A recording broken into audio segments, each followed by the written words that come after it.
to the Meditation Conversation, the podcast to support your spiritual revolution. I'm your host, Kara Goodwin, and I'm so excited today to be joined by Jenna Layden.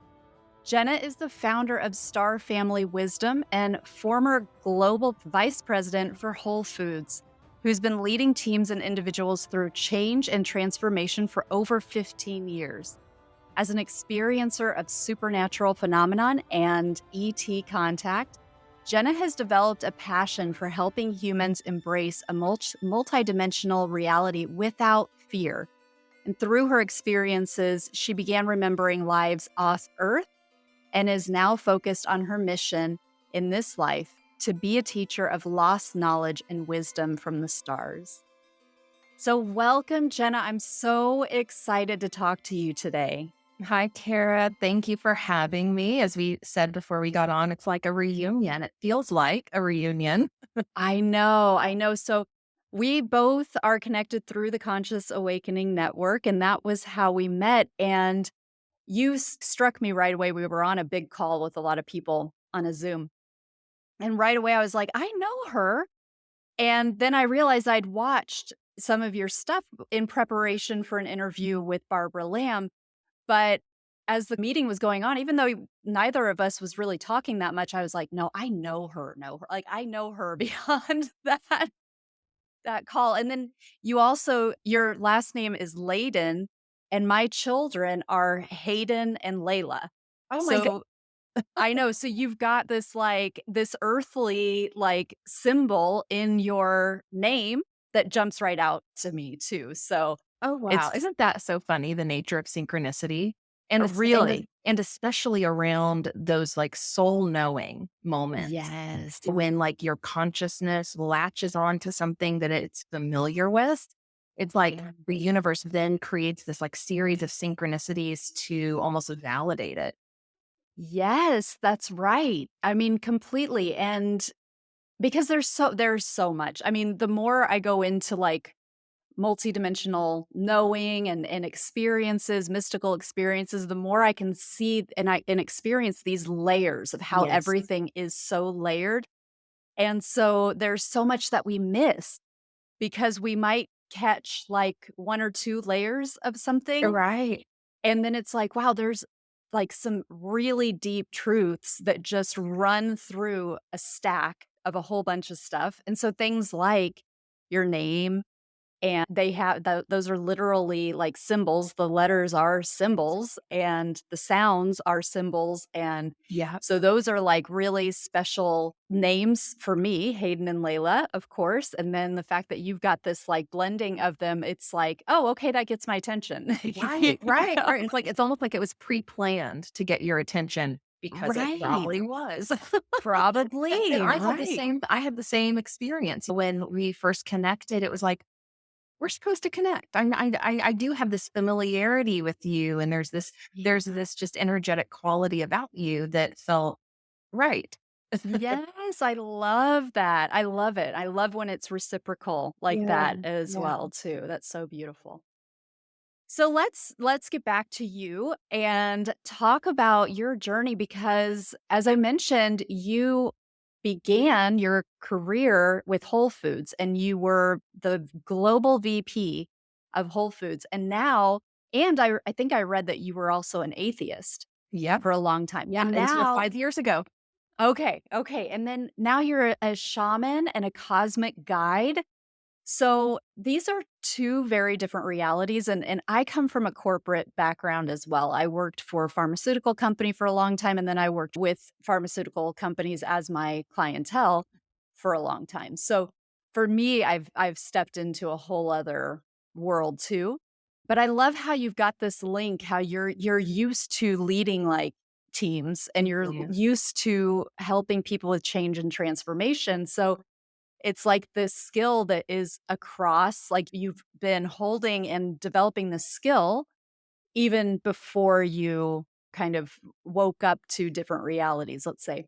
Yeah. But how did the calling present itself and what was it like for you to answer this huge call? Wow, good question. It was after 30 years of being atheist, one of the most mind blowing experiences I think a person could go through to have their worldview just completely changed. And I know so many people are going through this right now, which is why I really felt compelled to answer the call. So, about 5 years ago, I went through a relationship ending, and this was such a significant emotional event in my life that it just started to make me question where the depth of that emotion was coming from, why I was experiencing really a dark night of the soul, like the deepest depression I had ever experienced. And I had already been married and divorced once. So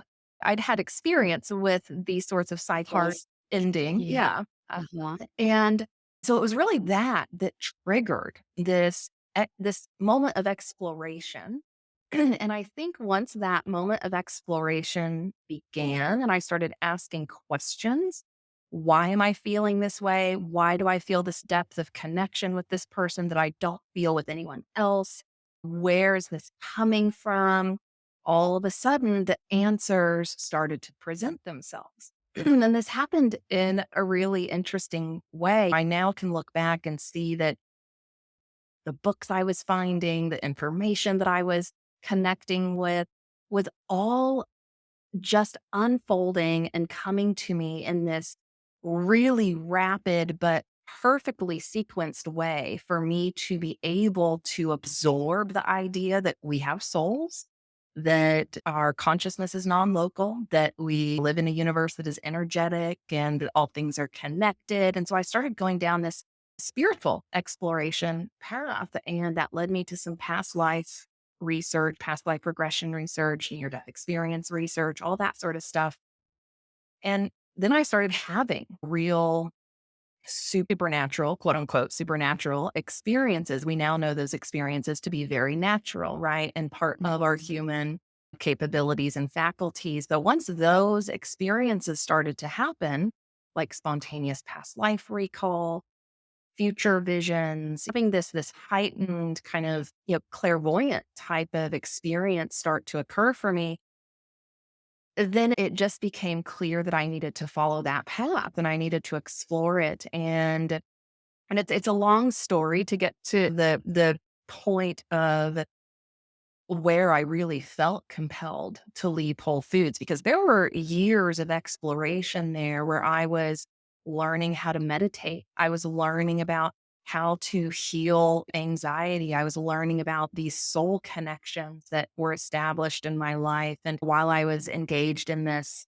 really overwhelming job at Whole Foods during the day, at night I was studying. And at night I was exploring these experiences that I was starting to have. And so I did all of that in secret for probably about 3 years until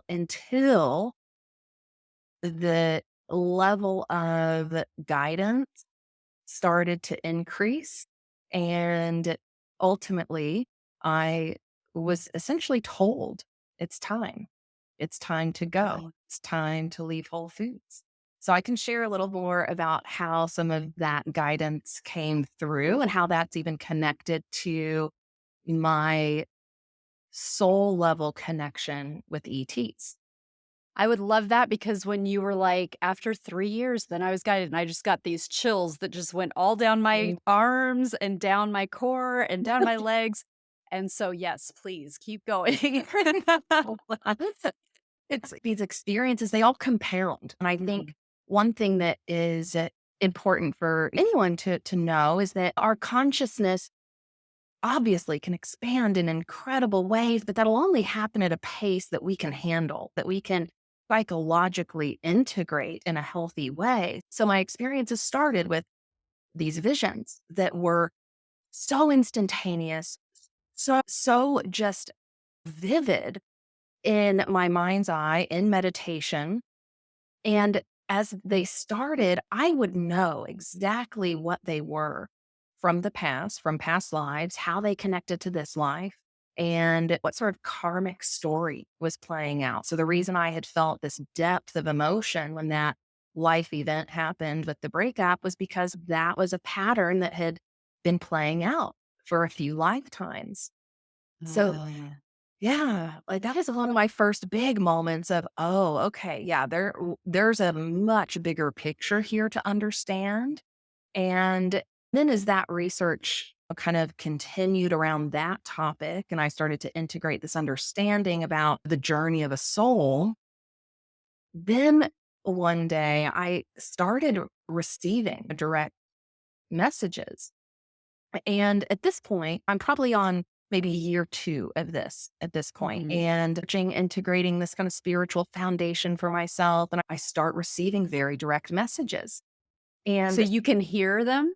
mhm, So you've got clairaudient I'm hearing, like, clairaudience, clairvoyance, and claircognizance yep, because you're, like, getting not only seeing what's happening, but understanding right away, like, how it relates yep, to the just past and the future? instant knowing. Yep. And Yeah. I guess some clairsentience because I can feel deeply what's going on. And that's Mhm. developed in my shamanic training, which we can talk about at some point in the Mhm. conversation, because these are abilities that were there the whole time I was at Whole Foods that I was employing without understanding what they were.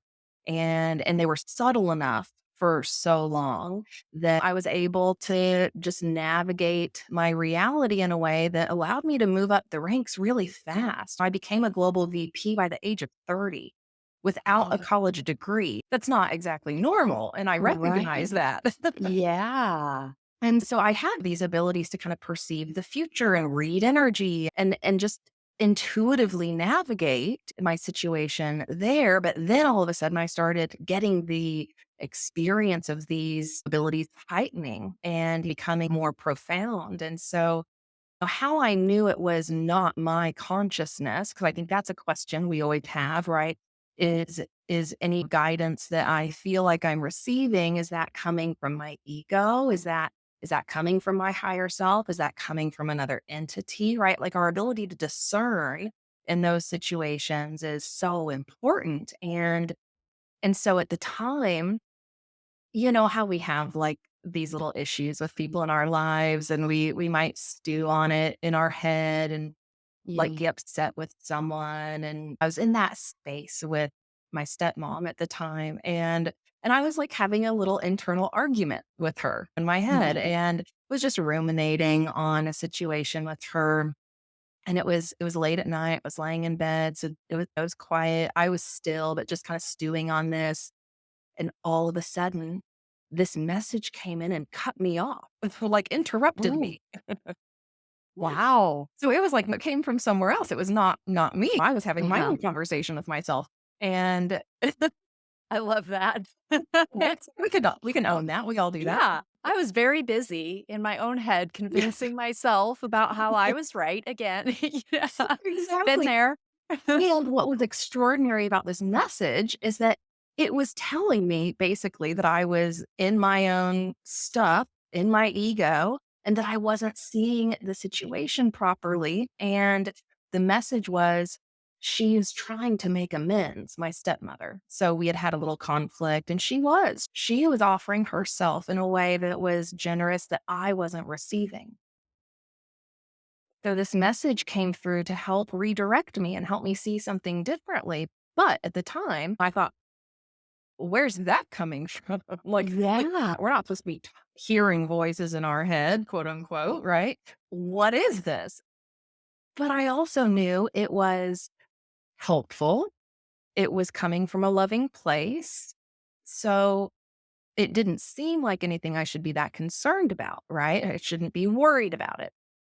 So I moved on and I thought at the time, well, maybe that's just guides or maybe ancestors. Cause I was at a point in my evolution post atheist to be open to that, right?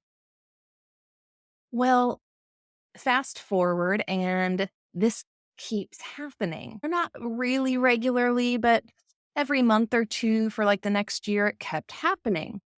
And my research continued. So continued to just be connecting with all of this information that felt relevant to me. And I started to get fascinated by the idea of these abductee regression cases because I'd done a lot of research on past life regression.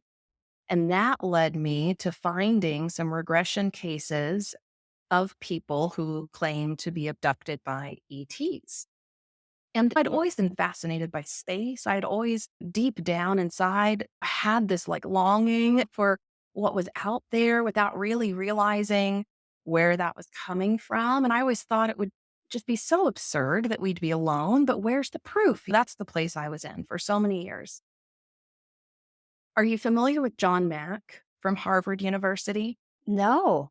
Okay, this might be something for you to look into. Yeah. He's no longer on the planet, but he was a tenured Harvard professor of psychiatry for a long time. And in his later years at Harvard, he got connected with people who claimed to have these extraordinary experiences or had just so much suppressed stuff that they needed help accessing it. And he was trained in regression type of therapy. So he started working with these alien abductees. He ended up writing a couple of books.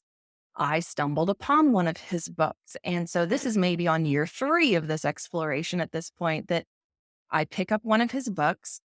I start reading it. Probably within the first few pages, like the first case study that he's documenting, I have the biggest emotional release of my life. Oh, wow.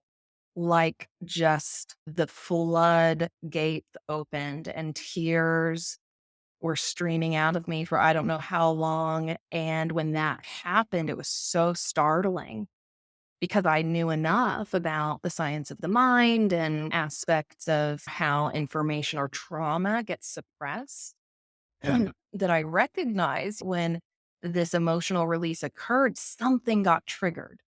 Yeah, so it's like your intellect doesn't know, but your body, like, completely was was giving it all away. It's yeah, totally. And yeah, and that's like such a good point. Our body doesn't lie. Our body will tell Yeah. us, or like that, we'll have an emotional reaction to something that is significant for our Yeah. soul.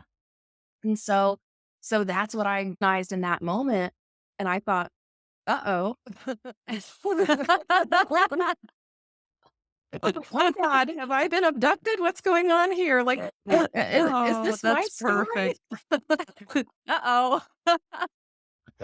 So, I yeah, love it. after that, I was like, I think I need a regression. Like, I think there's something suppressed here. And at the time he was working with abductees, yeah, we know a lot more now about the nature of ET contact. We understand how it has evolved over the last century. And at the time he was engaging in this work, the experiences were highly traumatic for people.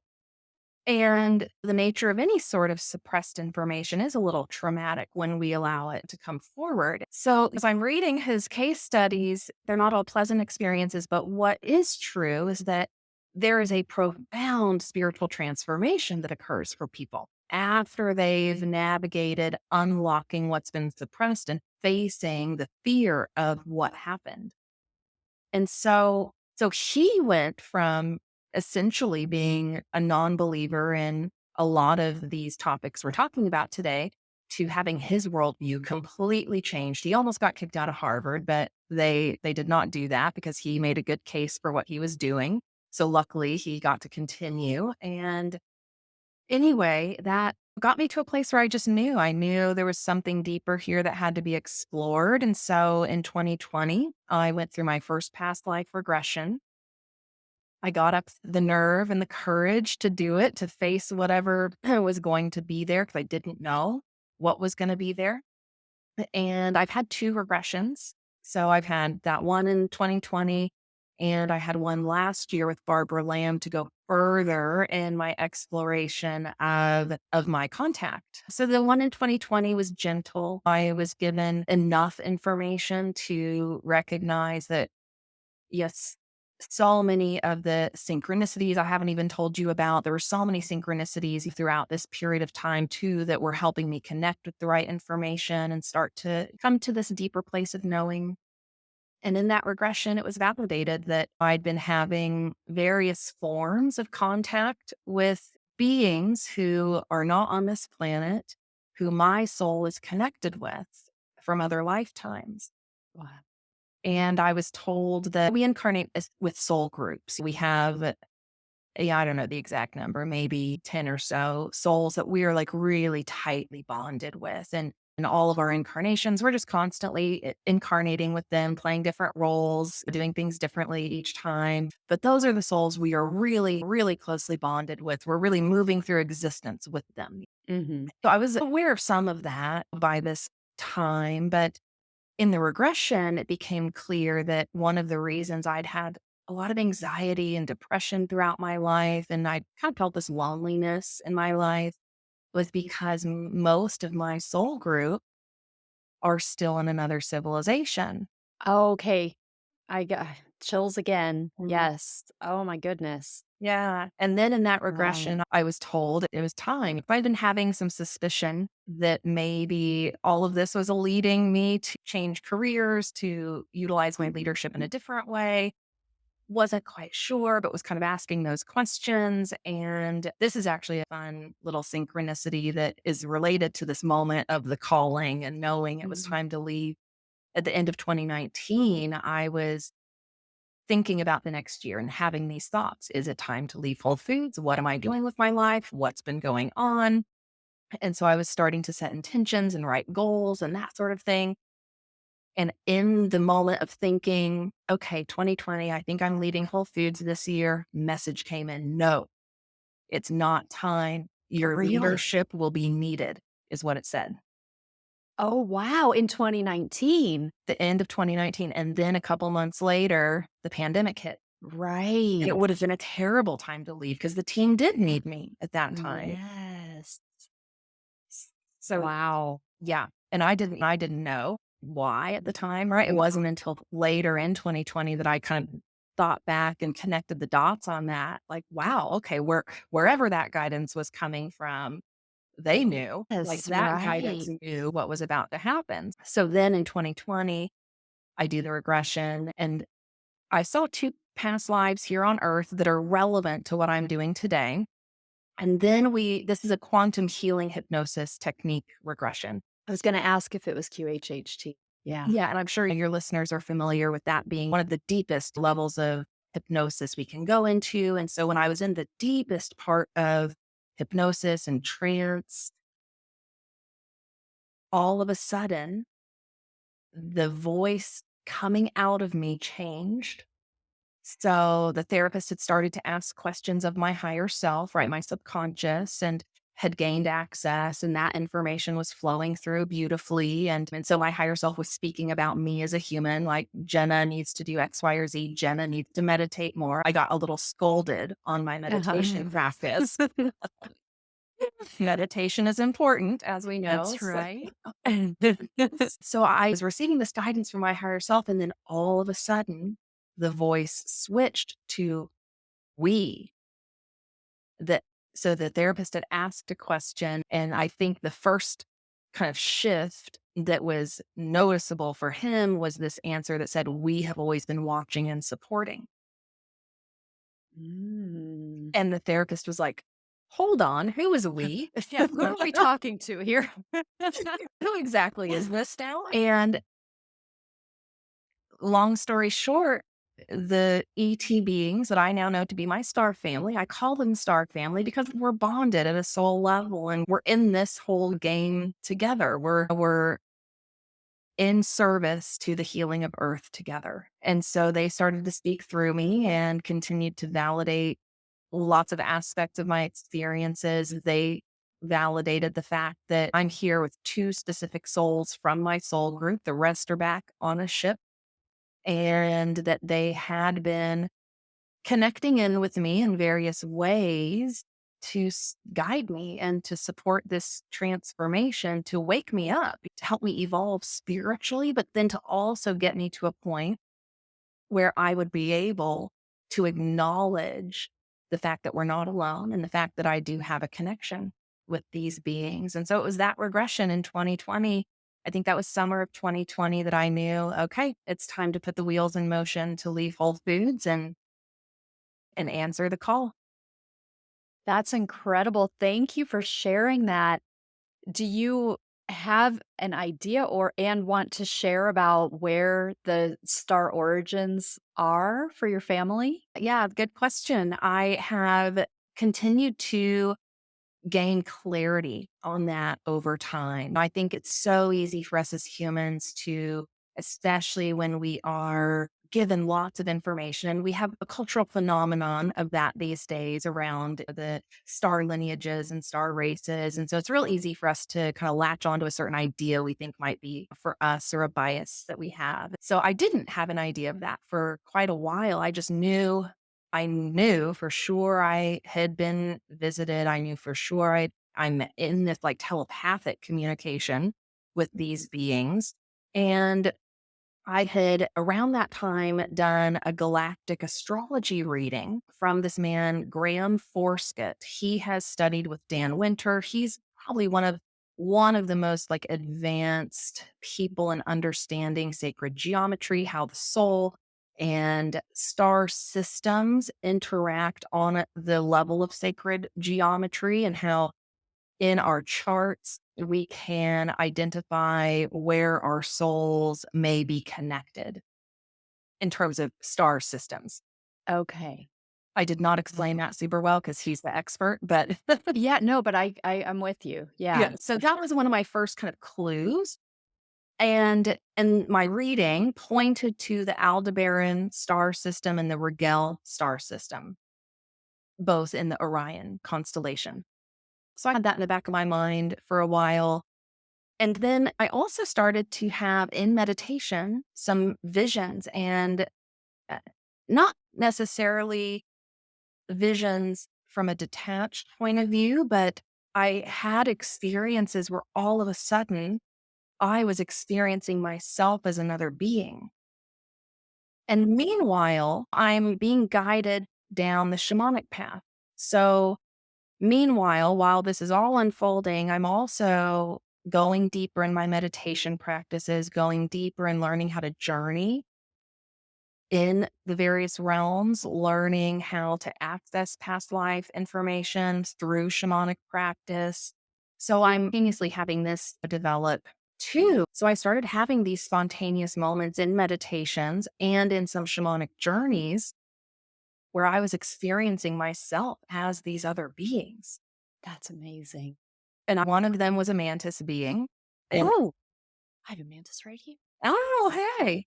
Wow. The mantis are the ones, I'll just spoiler alert. If you haven't seen the regression episode with Barbara Lamb, that is the one where I talk about witnessing the mantis beings coming to me. So the mantis beings are the ones that my soul is connected with the most in this life for the purpose of this particular work.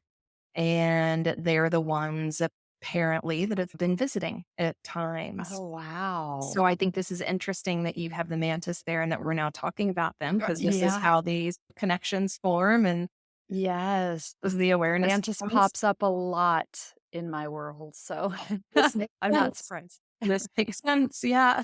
Yeah, so Yeah. when you were seeing yourself as a star being, were you seeing yourself as a mantis?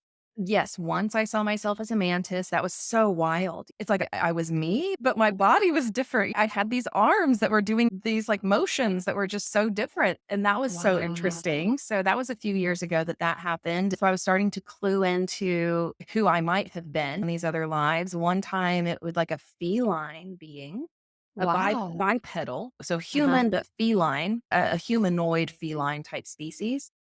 And that was a kind of a brief vision, and it felt like that was off Earth. I think that one was off Earth somewhere. And then over time, again, I'm continuing to explore in shamanic journeys. I'm continuing to get these synchronicities and this ability to tune into what clues are being presented to me, right? Mhm. So I want to connect this to the second regression, because this is how I ultimately found out exactly where my soul and star family are from. So yeah, it's been such an interesting journey. So in that first regression, I'd given the regressionist a list of questions that I wanted to explore. And there was one he forgot to ask, which we now know is purposeful because I wasn't ready. I was so not ready to even go there at the time. Because some of the layers of what we uncover, it's deep and Yeah. it's impactful stuff to integrate, and we can't do it all at once. Our psyche just in our bodies just can't handle that. So the question he forgot to ask was about a childhood dream I had had. So I had had a childhood dream that was recurring for years, that started around the age of 4. And it was a dream of just pure blackness, almost like space, but a red rose in the distance. And the darkness would kind of close in on the rose. And then as soon as the darkness was getting to the rose, I would wake up and I would have this like fear. It felt almost like a nightmare, but that was the dream. But it was the same over and over and over. And so I kind of always questioned, like, well, what was that? Like, that's odd. That's odd to have that sort of specific recurring dream. So the therapist didn't ask it in the first regression. So I took that to Barbara Lamb last year when I felt like I was finally ready to just go further on some other questions I had, an experience even that happened here in Sedona that I was questioning. And so we started with the childhood dream, and she regressed me back to the first night that I had that dream. And for anyone who hasn't been regressed back to a childhood time frame, it's such an interesting experience because your consciousness changes. What was coming out of me in that regression was from the standpoint of a child. Like I was using childlike. Fascinating. Yeah, it was like little me, the 4-year-old me was speaking. And well, what we uncovered is that that was not a dream. Really? It was a screen memory. Are you familiar with screen memories? I think I can tell from experience what you're talking about because I have like seen screens in a mystical way where it like something's coming over the top of like energy that I'm Yeah. seeing and then it'll feel like, oh, like a screen's coming over it and then it's like there are shapes that are being made out of the energy. Uh-huh.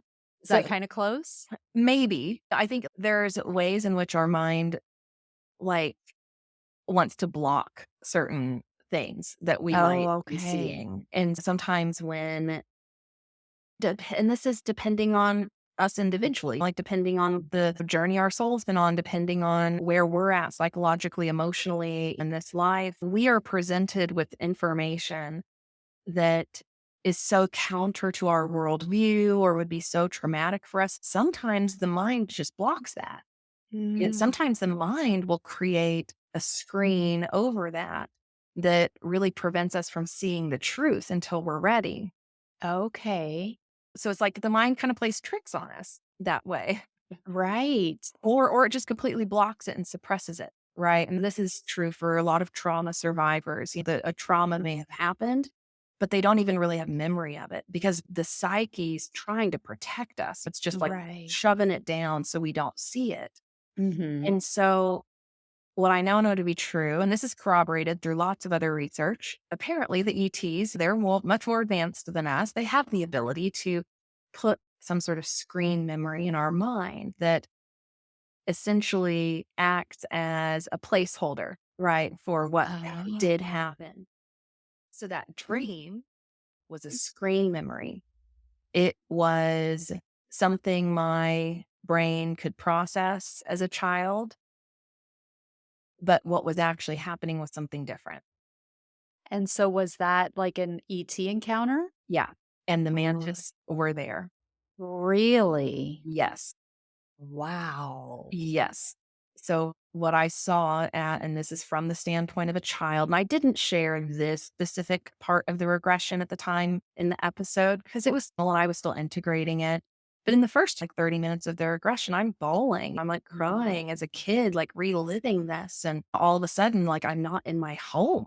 Like all of a sudden I'm somewhere else and I'm fearful. Like, I'm not supposed to be out of my home. Like, what's happening? And there's these beings looking at me. And so what I saw was three, what I think to be like gray beings on my right.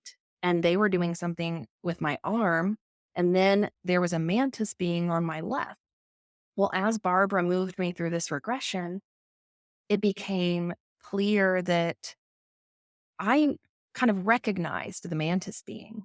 Once I got over the fear part of it, it was like, I know that being. I know them. I'm one of them. I'm from there. And so then that started to unfold. She's highly skilled in how to move you from this point in time to that point in time in a regressed state. So she said, okay, let's go back to where you know them from. So she took my consciousness and popped me back to that state. And all of a sudden, I was on a ship and I was with these beings and we were planning my life now. We were looking at a screen. We were looking at my parents. Wow. And we were like planning why I was coming into this body, why I was choosing my parents, and why the Whole Foods part of my life had to happen before I woke up and before all of this unfolded. Yeah. That's remarkable. Yeah. And I'll then fast forward real fast to right after that regression. This is again that nature of synchronicity and how the universe unlocks clues for us. As soon as that regression was done, I was kind of taking deep breaths, just letting it settle. I decided I just need to put my mind on something else for a little while. I'm going to go watch a podcast. And so I turned something on and boom, the first thing Robert Edward Grant was talking about was the Aldebaran star system being known as the Red Rose Star. You're kidding me. Mm-mm. Oh my goodness. How about that? Wow. Yeah. So my understanding at this point I is, mean, not just the rose, it, the red rose and in Orion. I yeah, mean, yeah, yep. And that synchronicity has continued to play out. Like the red rose has other symbology that has become clear. But yeah, my understanding at this point is that the mantis beings, who I think are kind of overseeing aspects of this star seed evolution here on Earth and with whom I'm connected from these other lives, those specific beings are from the Aldebaran star system. wow. That's amazing. It's so cool to hear you talk too about like embody or like seeing yourself as Yeah. those beings. I've had a similar experience twice where I know one was definitely in a lucid dream. Like I was asleep for that one, but it was so strong. Like when I woke up, I was like, whoa, what was that? But I was this blue being, like an indigo blue with like a with no hair and like a kind of a pointy, like the head's like wider at the Uh-huh. top and points down. But then what I remember so much about this is looking down at my arms and they were so thin. Like they were just these like really thin blue arms. And I was like, and I don't have any information about where that would be from or anything, but a couple of times I'm like, see, like what you're saying, where Yeah. you're inside, look Yeah. like you're seeing yourself. Yes. And so I'm looking down at my arms and they're Right. just these really skinny, like blue arms. And somehow I knew that I think the face without hair, the head without hair, I think I saw that like in a vision or Mm. something. I can't remember if they were they were near the same time, but two different experiences close together. But That sounds really similar to some of the beings I saw on the ship because it wasn't just mantis beings on the ship. While I was a mantis being, there were other beings that looked similar to that oh, on the that's ship as well. interesting. Do you Mhm. have an idea of where they were from? Eh, Based on based on all of the research I've done, it seems like those beings may be associated with Arcturus. So there may be an Okay. Arcturian kind of connection there, to the best of our knowledge, right? But apparently the Arcturian beings have that more kind of blend shaped head, larger cranium comes down in that kind of more pointed way. some Syrian beings apparently have more like elongated heads. Oh, right. Yeah. Yeah.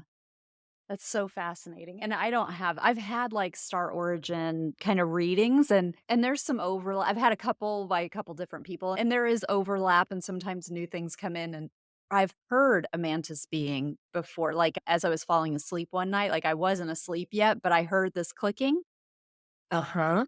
in my Uh-huh. ear, like it was right there to Oh, the wow. point that I didn't know even what I didn't know about mantis beings at that time. But I was and in fact, before I really knew a lot about mantis beings, I thought they were, like, aggressive, like, negative beings, and this was until, like, the beginning of last year that I thought they were kind of like the enemy, and so when I heard that clicking, I was like, "What?" Oh, 'Cause I think I yeah. knew enough about, like, mantis or whatever that I was like, "What? Why would a mantis come?" Right, right. And, yeah, and then it was, like, months later that I got a lot of mantis stuff coming in Mm. all at once, and I realized, like, oh, actually, at least a lot of them are very high frequency, Yeah. Yeah. beings, but Super advanced. And it's my understanding that, the hybrid program, right, that has been kind of behind the abduction phenomena here on Earth, which is intended to be part of our evolutionary advancement. It's not intended to be a traumatic thing for humans, even though it has resulted in that in various ways.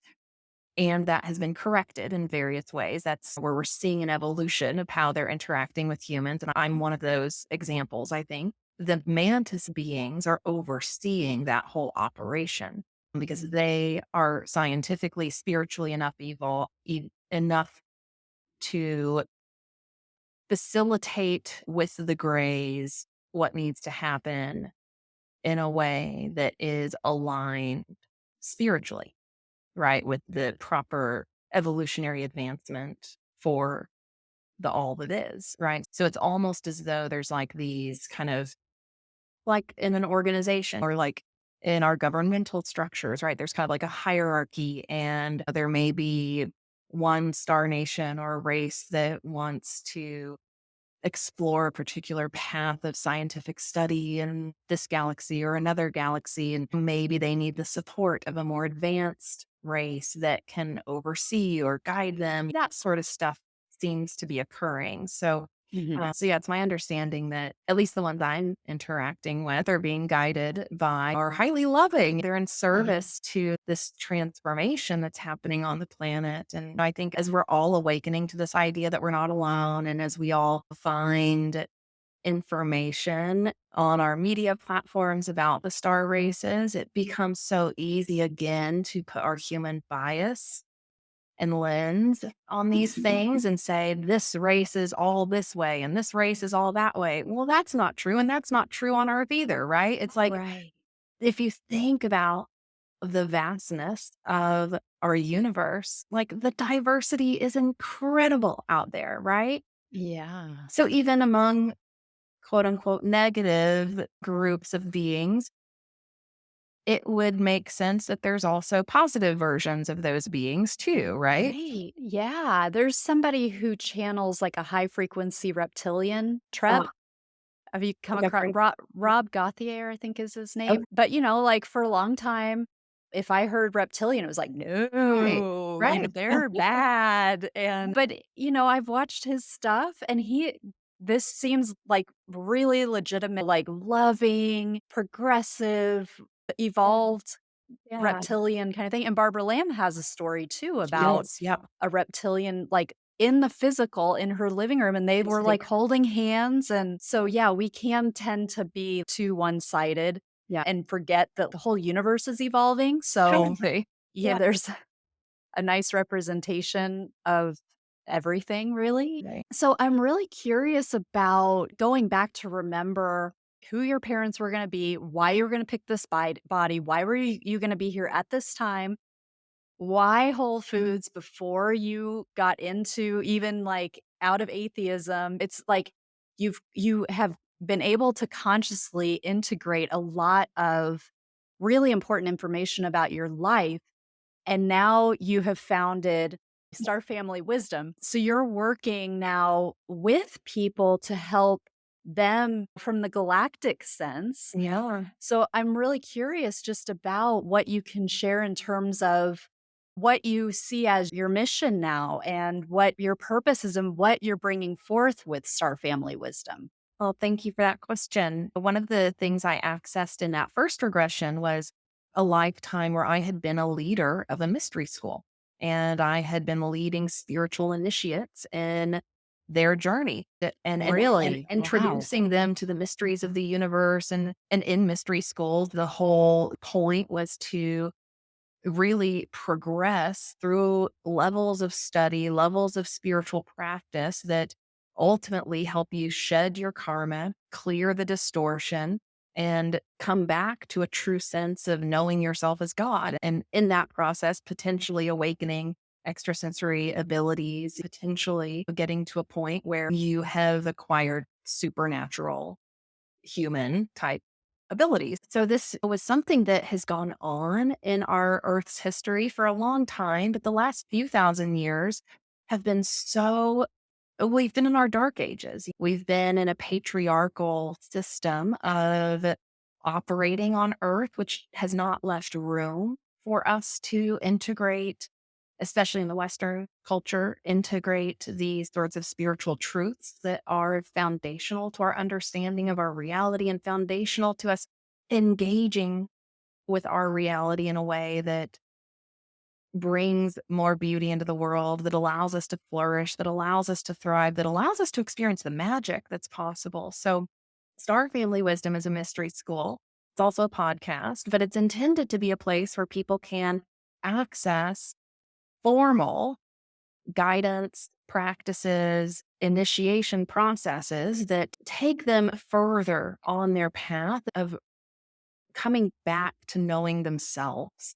And like you were just sharing, integrating a lot of the things I've integrated, going into some of that past life work, going into understanding where our limiting beliefs are held and shifting those and reprogramming ourselves and ultimately integrating this much broader perspective on our life and our ability to engage with the universe. So one of the things I was guided to by Star Family was the Caro lineage of shamanism in Peru. And so I now offer shamanic initiation for people who are interested in that path. And shamanism is highly complementary to any spiritual tradition. And even a lot of the great masters of the world did shamanic practice. We just don't talk about it that way. So this initiation is called the Rites of the Moon Eye Key.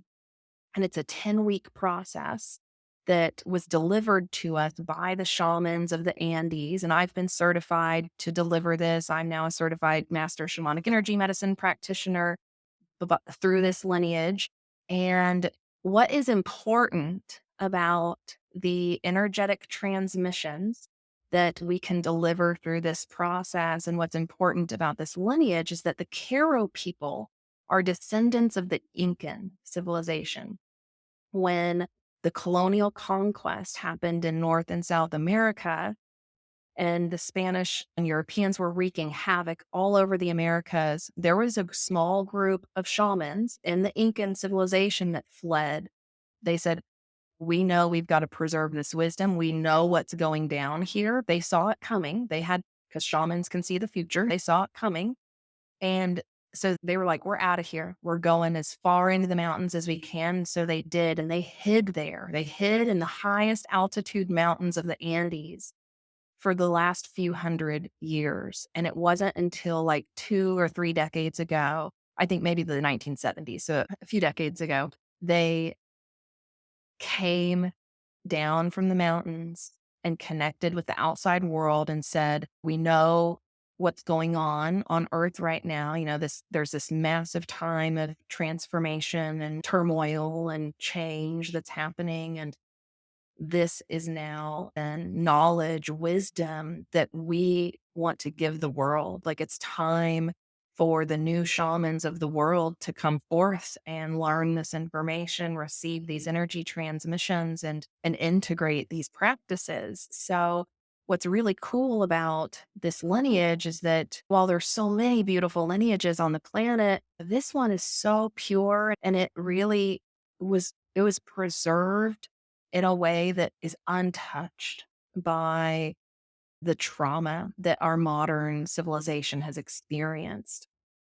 And that harkens back even to our connection with the star races when they were on Earth long ago. So it's one of the things I'm really passionate about now, too, because while I want to help people become more cosmically connected and understand our potential to integrate that level of energy and wisdom, there's also this level of groundedness here on Earth that we need to be experiencing. And shamanic practice helps us bring the two together. And so I love leading people through these sorts of programs because I think that is one of the most important things we can be doing. It's really about transforming and upgrading our energy field, clearing the distortion, bringing more light in, bringing the light codes of the new human to Earth, and helping us really do the deep transformation work that's going to help us navigate this time of change on the planet.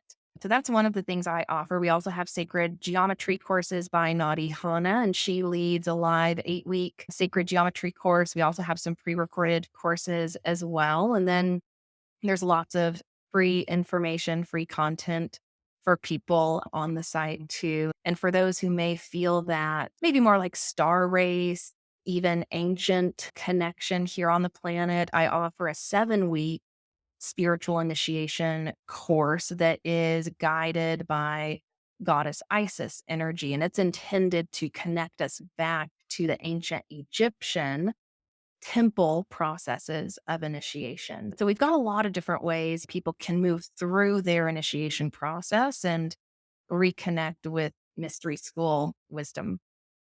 That's fantastic. I love that. Now, if explain a little bit more about the shamanic piece. I love what you're saying in terms of like, because this human body, it's really this connector Yeah. between the cosmic, galactic, and then this planet, this Yeah. sentient Yeah. planet.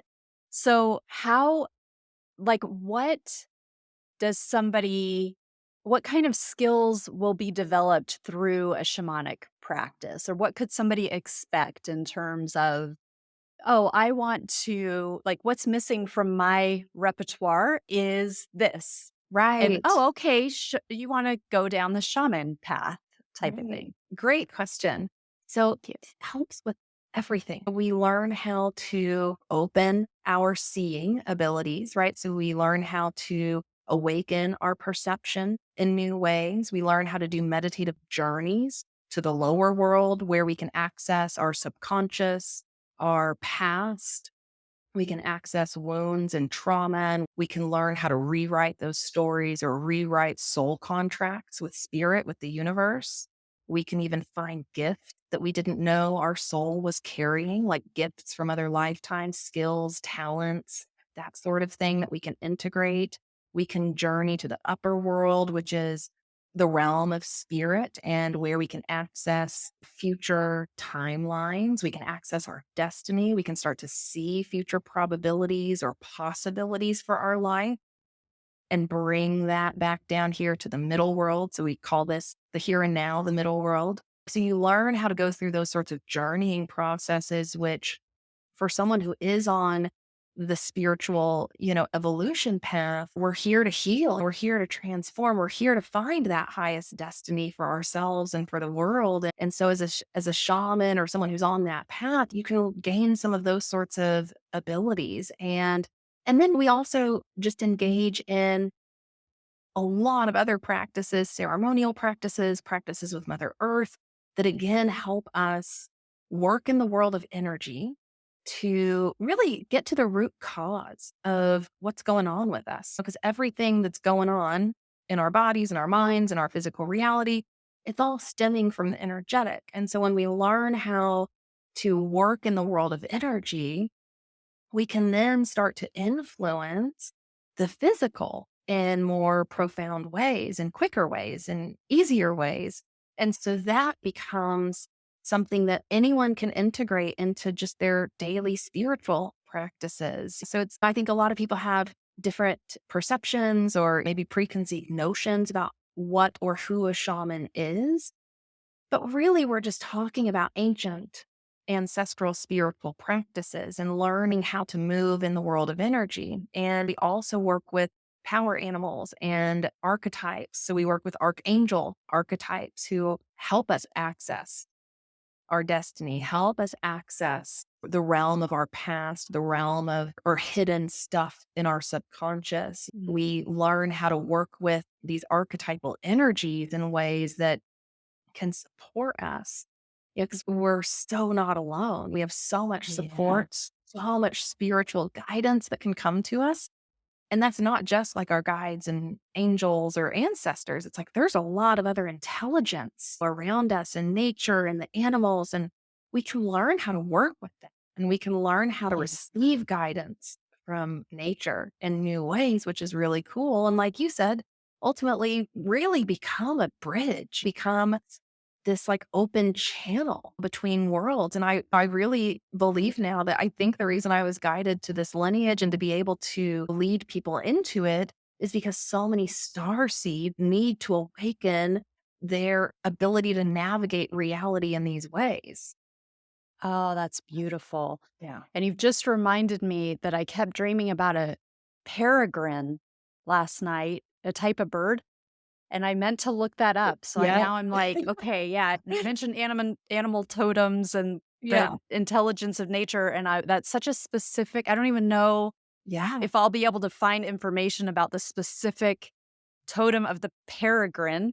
I I'm think sure that's how you you will. say it. I'm sure you will. There's actually a lot on a is that a I think that's a bird, right? It's a bird, Yeah, yeah. there's a lot of different lot of spiritual meaning in different Yeah. birds, and it's so fascinating what will come to us when we're in these deeper states of consciousness, because Yeah. it's, like, not something our conscious mind would have ever thought of. Like, recently, I had a moose come to me as a new power animal.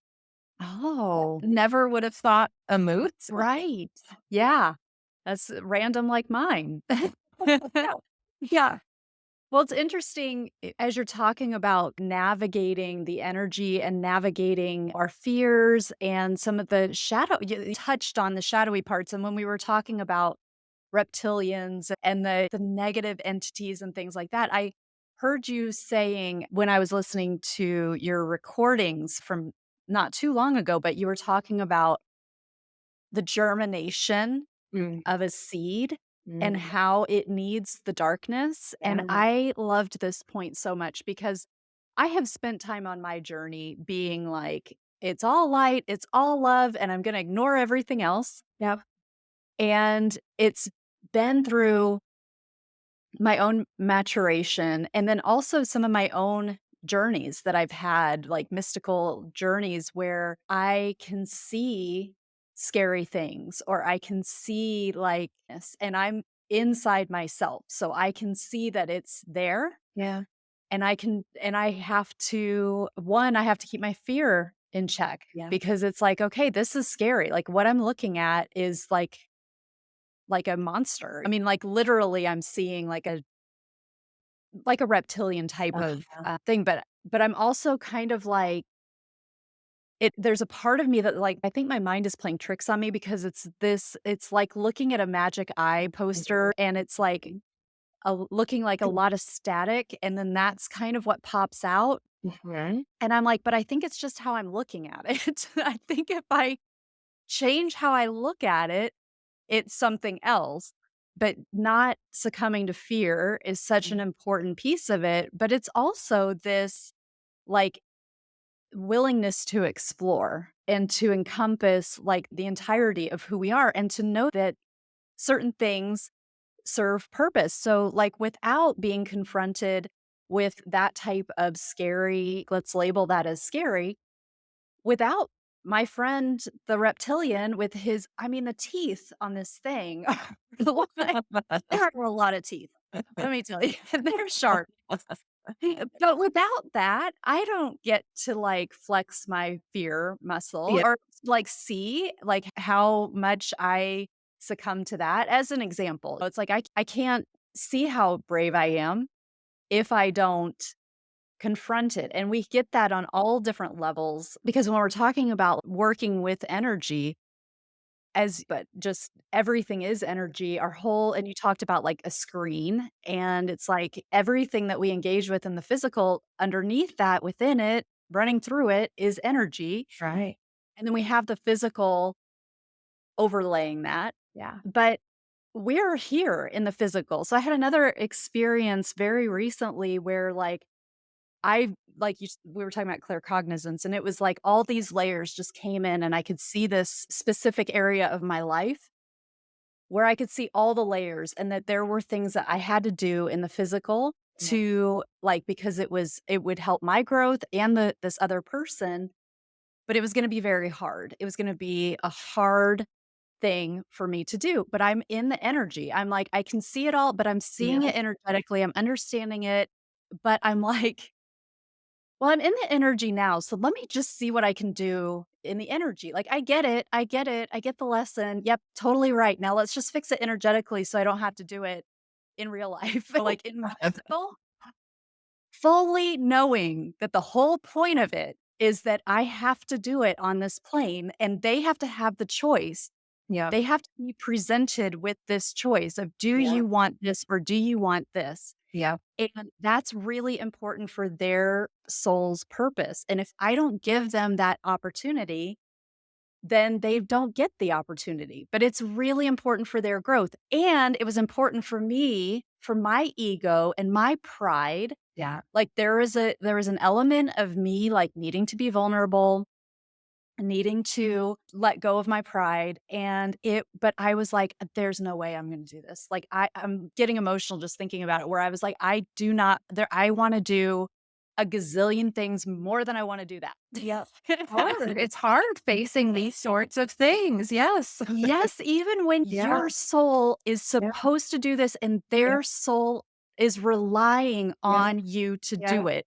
Well, that's the nature of ego. That's Yes. that's ego, right? Like the ego is designed to keep us in this experience of separation, this illusion, right? That everything's a struggle and competition and all that stuff, right?